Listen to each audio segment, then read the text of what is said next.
Sa lahat sa mga followers ko, sa mga sumusuporta sa akin, syempre. Basta excited ako para mamaya. Ngayon lang ako na-excite. Simula noon, sa lahat ng birthday ko ngayon ako na-excite. Kasi ngayon lang magkakaroon ng ganitong party.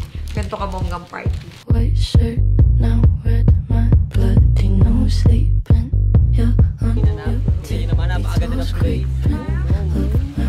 Party Cherry White. Roses on both my knees for you, don't say.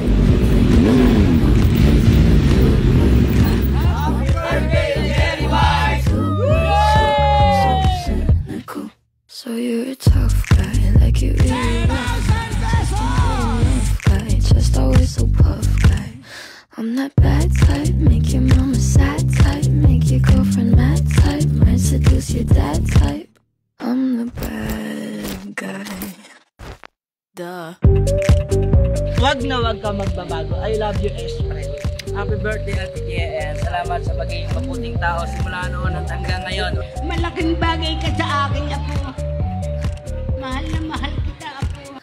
Grateful kami na nakilala ka namin, nakaibigan ka namin, na pamilya ka namin. Super grateful kami and gusto ko na mag-thank you at batiin ka ng happy birthday. Sana mag-enjoy ka and you deserve all the blessings in this world. Ayan, I love you.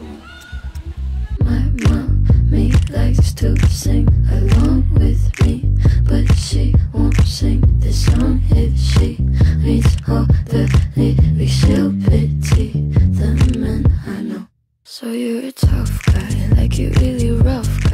Ako, may wish sa'yo, parang birthday mo. Mahalin mo yung papa mo. Kasi yung papa mo may edad na. So, dapat palagi mong kamustahin. Ako pa yung nangangamusta eh. Dahil gusto ko sana, paglabas ng fireworks, yung baby ko naman yung kakis ko. Kasi nakaraan yung ka-divorce ko. Sules.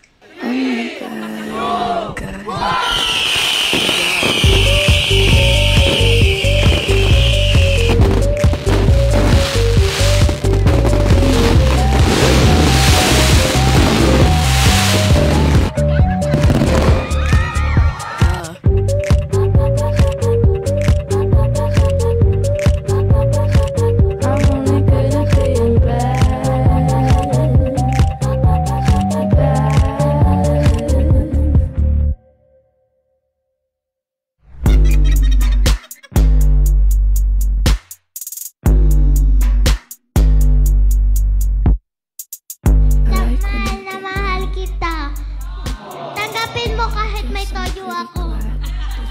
Tanggap na tanggap ko. Alam nyo, pag eto kausap ko, pag may toyo to, kalaban ko yung sarili ko. Oo, nakikita ko yung sarili ko, hindi ako pumapalag. Ito ang kahinaan ko.